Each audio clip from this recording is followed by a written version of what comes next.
sai dai a shirin kawai. Gaskiya ne kuma bai kamata ba. Ya kamata da abin da za a ce kina na matsayin ki na fiye.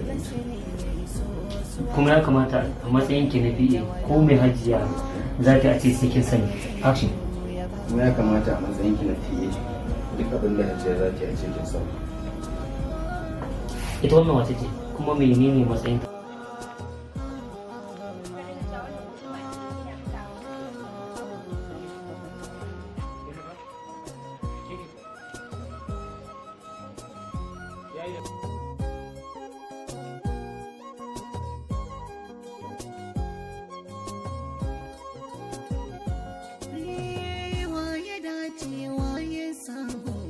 Wani ba zai kuka ba, ita Izzar so duk kaiminta kuma ba ta ɓuya ba, daɗin so da cin alkai.